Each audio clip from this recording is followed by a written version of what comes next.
Good day, everyone. I'm Kimberly Pierce Cartwright, News and Public Affairs at WNCU 90.7 FM on the campus of North Carolina Central University here in Durham. And I'll be your moderator for this virtual town hall meeting made possible by Z. Smith Reynolds. During the meeting today, we'll hear from Thomas A. Stith III, and he is the North Carolina Director of the U.S. Small Business Administration in Charlotte, North Carolina. Also with us today is Kevin J. Price, President and CEO of the North Carolina Institute of Minority Economic Development in Durham, North Carolina.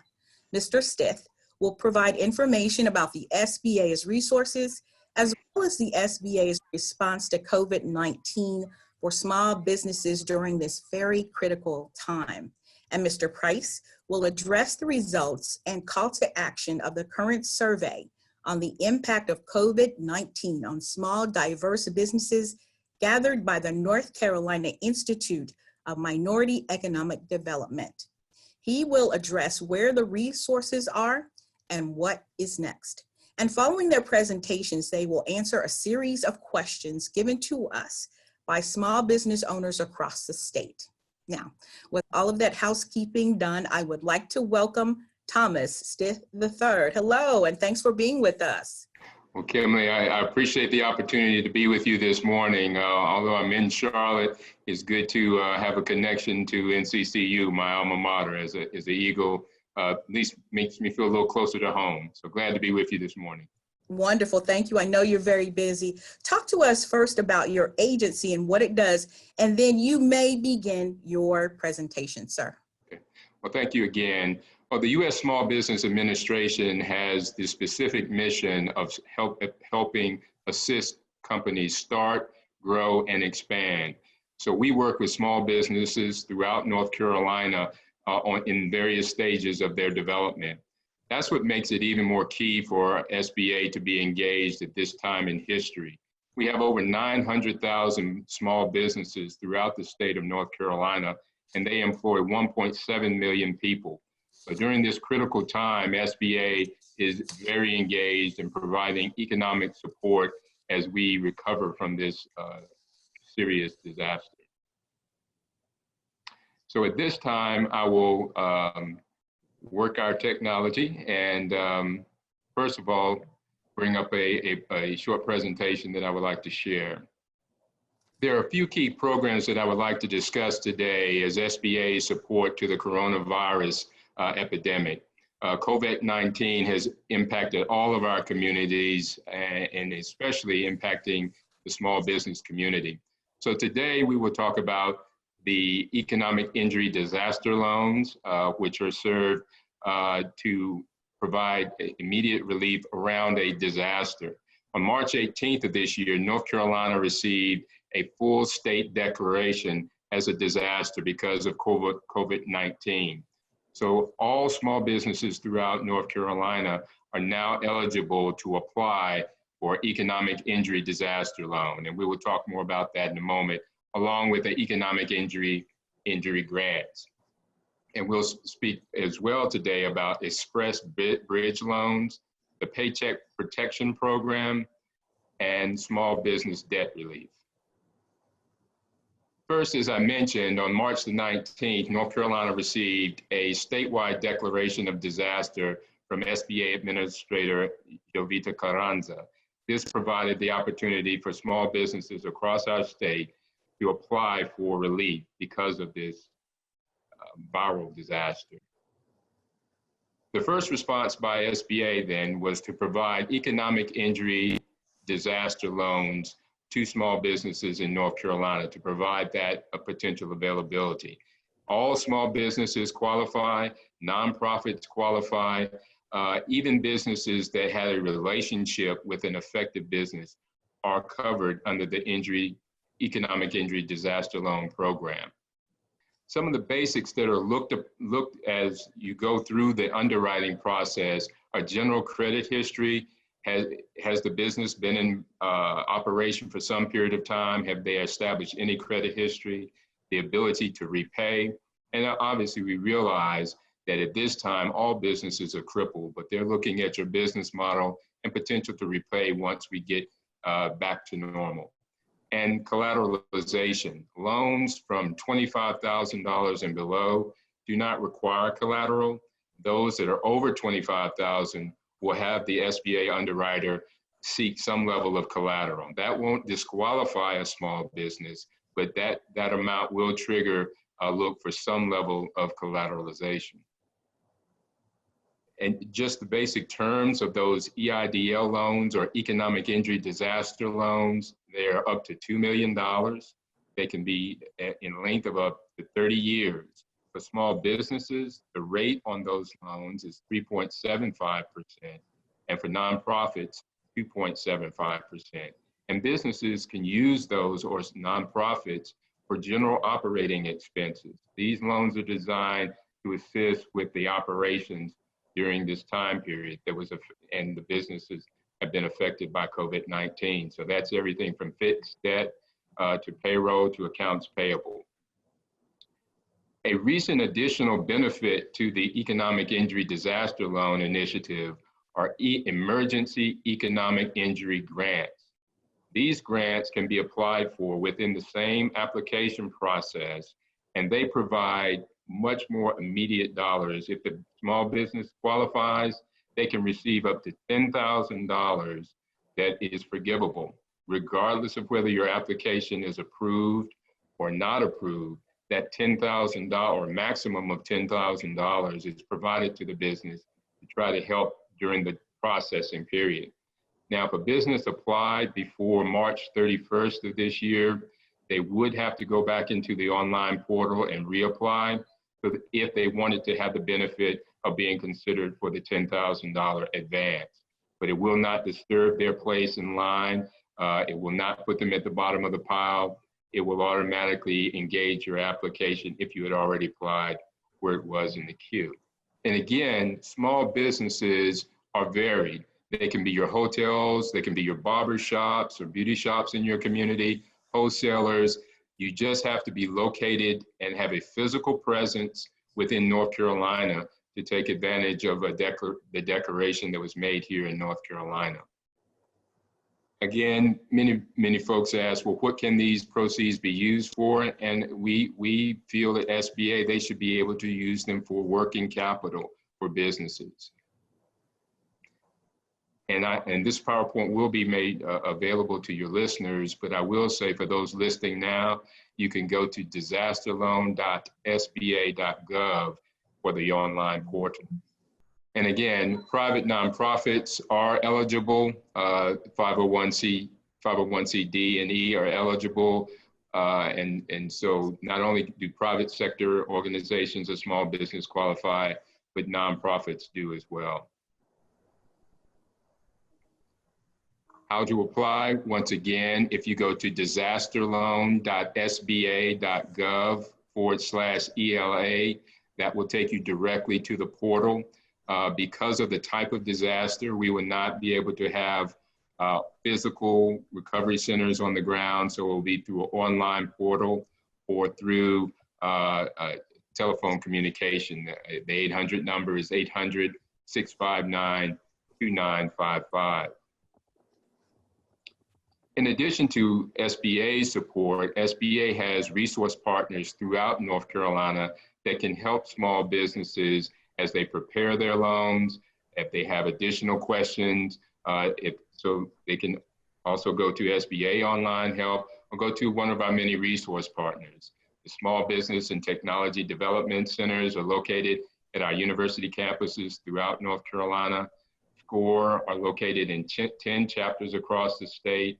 Our women's business centers in Asheville, Charlotte, Raleigh-Durham, and Fayetteville can assist not only women-owned businesses, but general businesses as well. Our veterans have a resource with our Veterans Business Outreach Centers in Fayetteville, and obviously your local chambers of commerce. And again, their website information and contact information are listed here in the slide. Now I'd like to talk about just one or two other programs that are available through SBA during this time. The Express Bridge loans are an existing pilot program, but now are also available to assist small businesses during this disaster recovery. They have a literal express review process, and a small business can receive up to $25,000 with minimal paperwork, and they have the potential to go qualify for those loans as well. The recent CARES Act that was passed on March 27th had numerous benefits, not only to our citizens throughout the country, but also our small businesses. One in particular is the Paycheck Protection Program, or PPP. This initiative is designed to assist small businesses in retaining their existing employees to ensure that individuals across the state keep their jobs. So this allows a small business to apply for they can qualify potentially for up to $10 million. And they look at things such as your payroll, your rent and your mortgage, but typically it is a multiple of your payroll costs that will determine the amount of your loan. The significant benefit in this initiative, the Payroll Protection Program, is that proceeds that are used during the first 8 weeks of the loan that are utilized for payroll or rent or mortgage are forgivable. Therefore, the small business will not have to pay that portion of the loan back. So it is truly an incentive to maintain employment in those small businesses.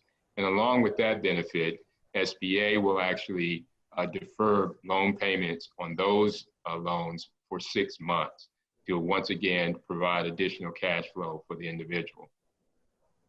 And finally, the Small Business Debt Relief Initiative centers around individual businesses that are already SBA loan beneficiaries. And this again is a deferment, if you please. SBA will actually pay for up to 6 months those principal and interest payments on a 7A, 504, or microloans, which are the flagship loans for the small SBA programs. These initiatives can be accessed if you go to sba.gov/coronavirus. That's sba.gov/coronavirus. So I know a lot of information given today. The PowerPoint will be made available, but just to recap, and as we look at the various programs, two in particular come to mind, the Economic Injury Disaster Loan and the Emergency Grant is operational now. The portal is available now. Those loans are up to $2 million. You can receive up to $10,000 in an initial advance if you qualify that is not repayable. It is forgiven. And also the Paycheck Protection Program, so that businesses can have additional cash infusion and retain most primarily their employees to retain employment. So at this time, I'd like to answer a few questions that have come in regards to SBA's response to the current COVID-19 crisis. The first question is, can I apply to more than one loan? And obviously we talked about several options today. The general answer, and this is a very fluid situation, the large legislation was just passed less than a week ago, but the general answer is yes, but you cannot use proceeds for the same reason. So if you had an economic injury disaster loan and you qualified for that, and you also qualified for the Paycheck Protection Program, you could not use proceeds for the same employees, say if you were going to use it for payroll. They have to be for different uses. So there are some situations where you could, at this point in time, have more than one SBA loan, but you will be prohibited from using it for the same use. Another question that came in was, what's the interest rate? You know, these are loans except for the emergency injury advance, which is not required to be repaid. The rest of them are loans. So for the Paycheck Protection Program, there's a maximum of 4%, but at this point, the guidance from U.S. Treasury has been the interest will be 0.5% for a term of 2 years. Again, lot of changes going on at this time, so I would encourage small businesses to pay close attention to the terms and conditions. There is a potential for change, but as we speak today, the rate would be 0.5% for a 2-year period, but that amount of the loan that remain. Again, remember, if those proceeds are used for payroll and allowable uses, that portion of the loan would be forgiven. For the economic injury disaster loan, the rate would be 3.75% for businesses for a term for up to 30 years and 2.75% for nonprofits for a period up to 30 years. And then the question also asks, what about just your general products like your SBA 7A loan? What's the interest rate on that? For under 7 years, it's 2.75% plus prime. And then for anything over 7 years is 2.25% plus the prime rate. And then finally, there was a question about collateral. Again, since we're talking about loans, collateral is required is sought for the EIDL loan if you have a loan over $25,000. And again, not having collateralization for the full amount will not be an immediate disqualifier, but SBA will look for some level of collateral. For the Paycheck Protection Program, collateralization is not required. So again, I know a lot of information. I really encourage small businesses to reach out to SBA. As you see posted, our website, the general website for disaster is sba.gov/disaster. We have numerous resource partners throughout the state that can assist along with SBA to assist small businesses during this time. And I really encourage all small businesses to take advantage of the economic infusion that SBA has available. I enjoyed this opportunity to speak and look forward to future conversations. Thank you. Thank you so much for that very valuable information during this critical time. We're going to move ahead, and next on our virtual town hall is Mr. Kevin Price. He's the president and CEO of the Institute of Minority Economic Development in Durham, North Carolina. Thank you so much, Mr. Price, for being a part of the program today. My pleasure. Okay, so talk to us about your agency, what it does, and then you may begin your presentation. So let me see how technically savvy I am now that I feel a little intimidated by Mr. Stith? Yeah. He was quite fabulous. He did a great job. Yes, he did. So first, let me just start by saying thank you to you, Kim, and your team at the North Carolina Central for helping us today and helping us share this information. I'm real excited about this as our first town hall meeting to sharing information with the community. I'd also like to thank my team for helping pull this together as well. So Talitha, thank you for this. And Thomas, thank you as well. I know you have a busy schedule, so I appreciate you being on with us. For those of you who don't know the Institute, we were created in 1986 by Andrea Harris. And really, we're here to serve the minority business community and the minority community in general. And I'm sharing with you our mission, vision, and values because I think it's important for everyone to be level set in terms of who the Institute is. And we're here to strengthen the asset base of diverse populations through policy, education, and opportunities. And that is shared through our vision of economic prosperity for diverse populations. And you can see our values there as well. And I'm really excited about being a part of the Institute, which I've been somewhat involved with for a number of years. So it's exciting being here. You can see here where we operate and what we do. We have the South Atlantic Small Business Transportation Resource Center operating in North Carolina, Virginia, Kentucky, West Virginia, and the DC metro area. Our Women's Business Center of Charlotte, it serves 12 counties near Mecklenburg County, which is included. Women's Business Center of North Carolina serves 52 counties from the Triad North and East. So we're covering quite a bit of territory in North Carolina. And we also have our Minority Executive Education Institute, which is in partnership with the UNC Keenan Flagler Business School, the Duke Fuqua Business School, and NC State to help small business owners, minority business owners grow their business.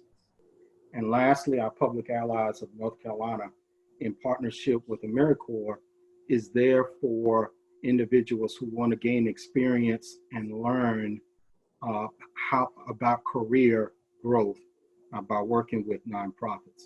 So I'm really excited about what we're doing. I'm going to skip this because I want to share some information with you about what I faced when I started with the Institute on March the 9th. Normally you transition into a company and you have time to get to know the team and understand the organization.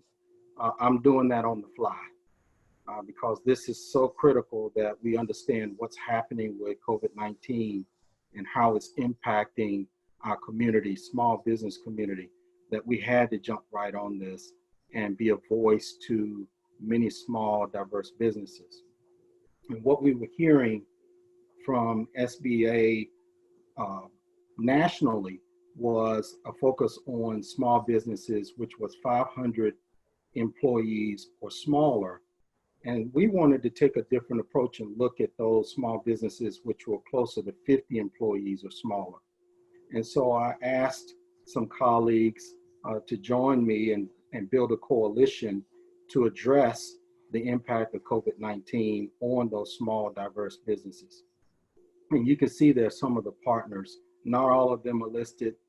Gloria Sheely, I know, is on the call, and I appreciate her participating in the study as well as others.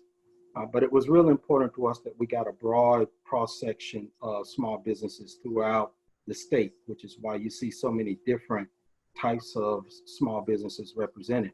And our goal was to develop the survey, understand the impact of COVID-19, and educate the community on just what kind of impact we're seeing. And then we got to act, we have to move. So I want to share some of the results of the survey that came in. First of all, we had 468 responses to the survey, which basically within 3 days, which is a short turnaround time for that many responses. So I was very pleased with the response rate. And I know a lot of that is due to our community partners who helped us push it out and encourage small businesses to respond. Most of them are sole proprietor businesses. So we're thinking about these large businesses, but what we found was, even though we were targeting those companies at 50 employees or less, what the survey told us was we really should be thinking about those companies that are 10 employees or less. That's where we're seeing the biggest impact now. And part of what's happening, if you think about it, for many minority businesses, there's a high cost of entry into becoming an entrepreneur as it relates to capital and acquiring things that will help your business run, particularly manufacturing and things of that nature. So we tend to go into spaces like consulting and professional services, which you see on the right side. I can also tell you that earlier today I was on a call and they were sharing some results of the impact overall with small businesses. And the highest impact area or industry was hospitality, the hospitality industry. But that's not the case for minority businesses. Our highest impacted area is professional services, for those who are consultants and providing services directly to a company or corporation. So it's a little different when you look at and you peel it open in terms of what's happening with small businesses generally versus what's happening with minority businesses. We also noticed that 50%, more than 50% of the companies have been in business for more than 5 years. So these are well-established companies. These aren't startups or brand new businesses at all. They've been in business for some time. They were stable for the most part and doing fairly well. So to have something like this catastrophic happen to them, that's been significant. 62% have experienced a loss of up to 50% of their revenue. Now think about that a minute. 2/3 have experienced up to half of their revenue disappear overnight. And as a result of that, based on the stay-at-home or shelter-in-place orders that we're seeing, they have closed their business to the public, but they are still functioning. They're still operating. And you can see there, 70% of them are still operating. So that's significant for us to think about. But what that also shows us that many of them only have a short window left before they start going out of business. 1/3 of them have somewhere around 30 days of operating cash or capital before they're out of business. Now that's worrisome to me because I'm thinking about how fast we put information out and make resources available to small businesses.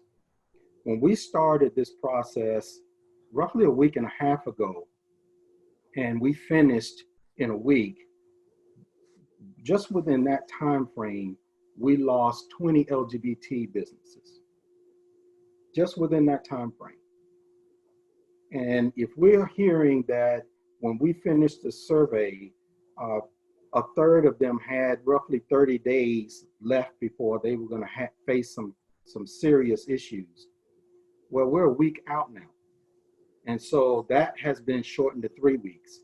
Many of them I'm hearing are going to banks, and the banks are saying, well, we're not ready. We still need maybe another week before we are ready to disseminate resources to you. So now you're down to 2 weeks. So this is getting very serious for us as we get our arms around this.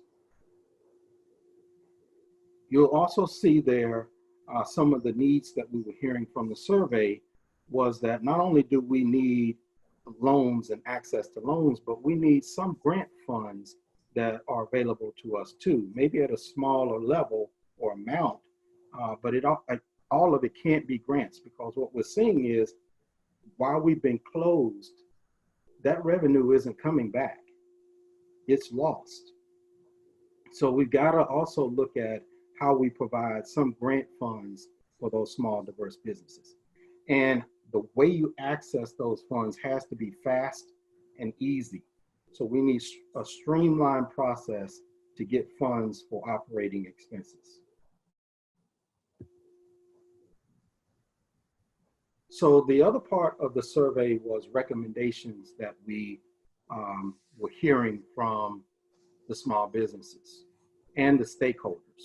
And I just wanted to share some of those recommendations. The first one was allowing construction to be considered an essential industry. And we've accomplished that so far. The second one was encouraging municipalities to provide water for both residential and business customers. And what we were finding was that many mayors were saying, we are providing water for residential customers during this time, so we won't turn it off for failure to pay. That doesn't mean you're not going to be expected to pay at some point, but we're not going to turn it off now. But they were exempting businesses. And you all know, if we have a stay-at-home order in place, and for restaurants, we're saying, well, you can still provide your services delivery or carry out. Water is essential. You have to have water. If you don't have that, you're out of business.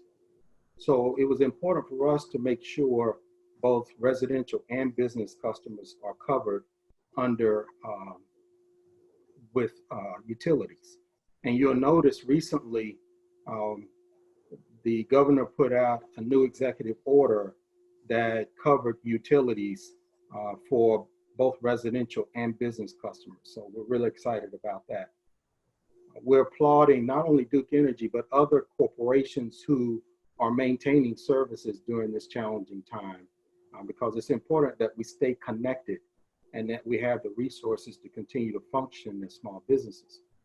And then you'll hear more about this later, but we're thinking everyone is focused on triage right now.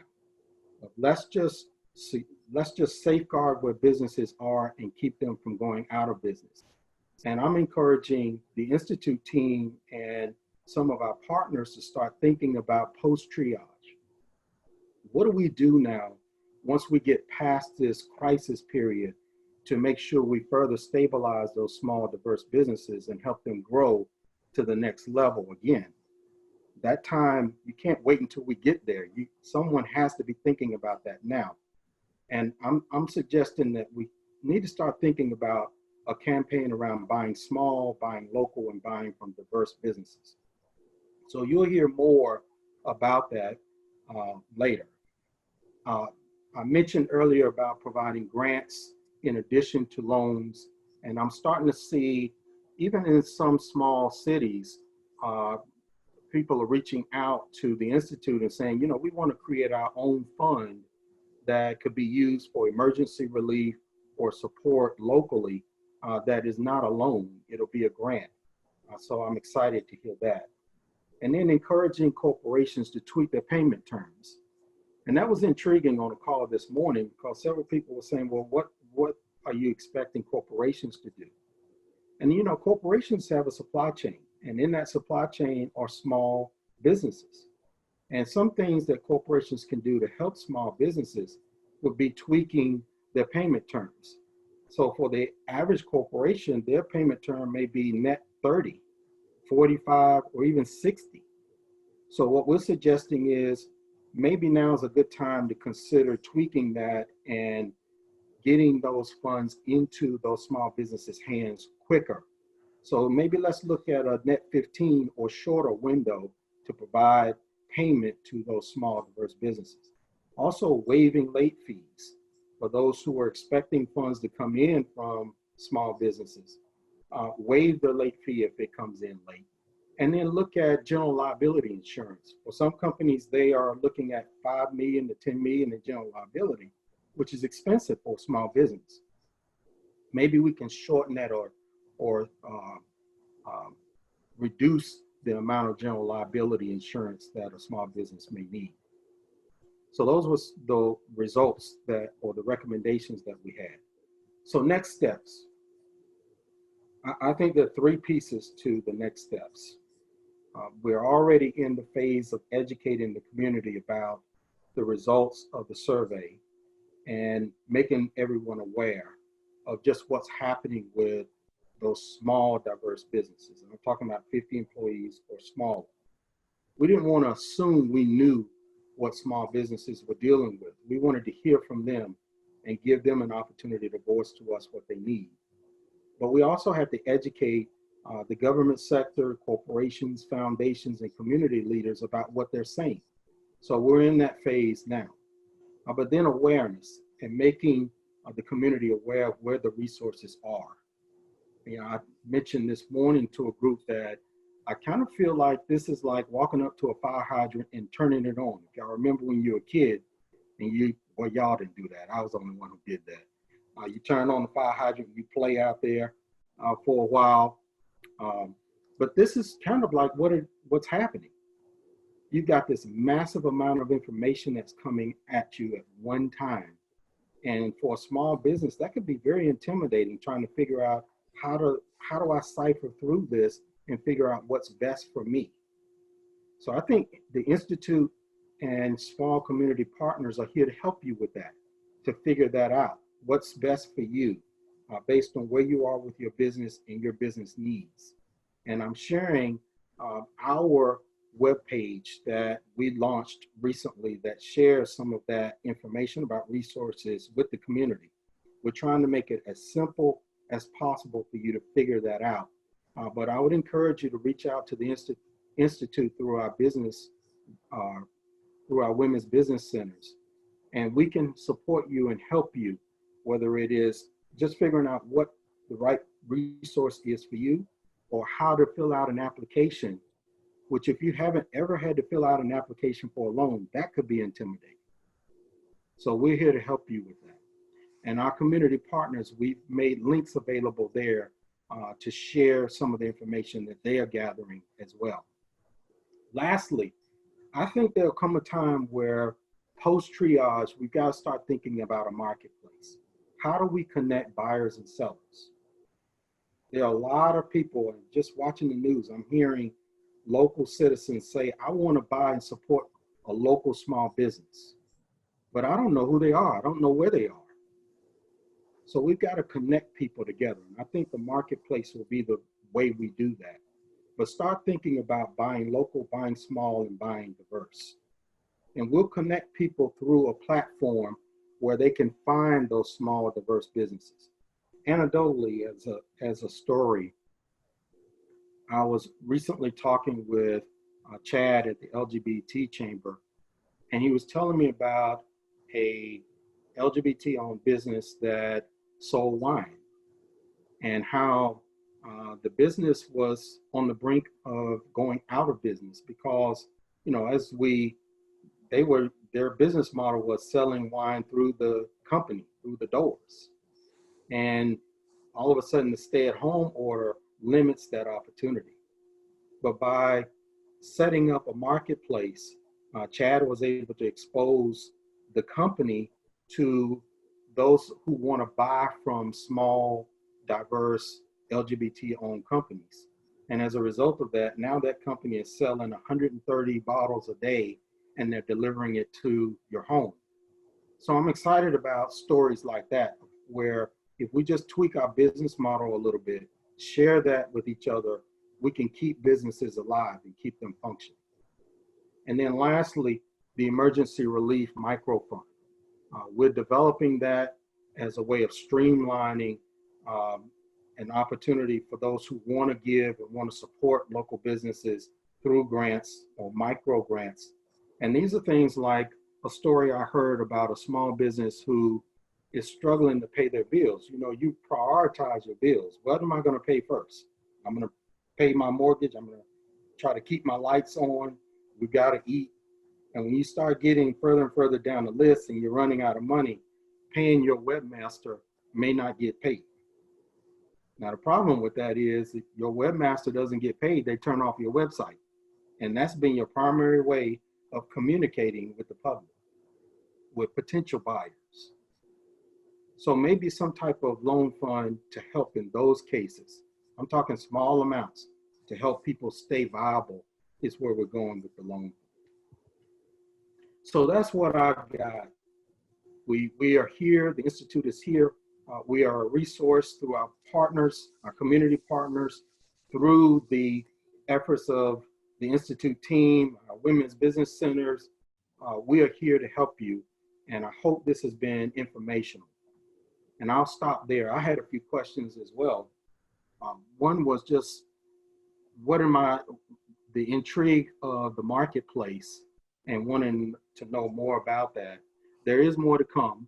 We are going to stand up another web page of our website that goes into more detail about the marketplace to connect buyers and sellers there.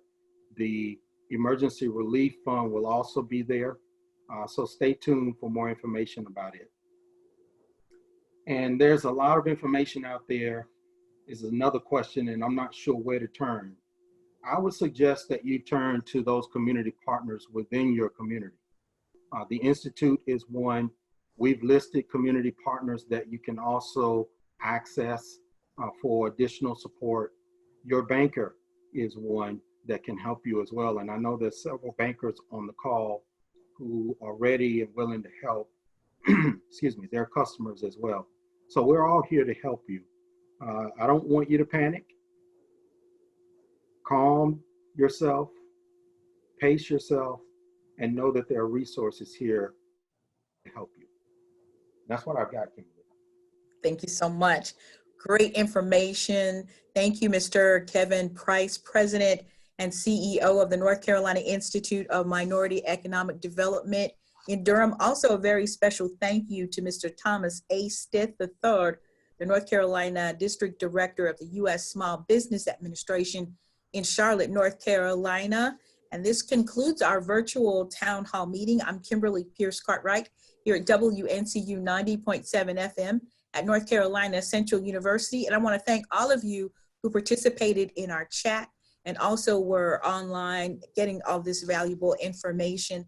A very special thank you also to Z. Smith Reynolds, our survey participants, WNCU 90.7 FM, North Carolina Central University, the U.S. Small Business Administration, and to the North Carolina Institute of Minority Economic Development for hosting this event. We want you all to stay well, stay safe, and have a great day.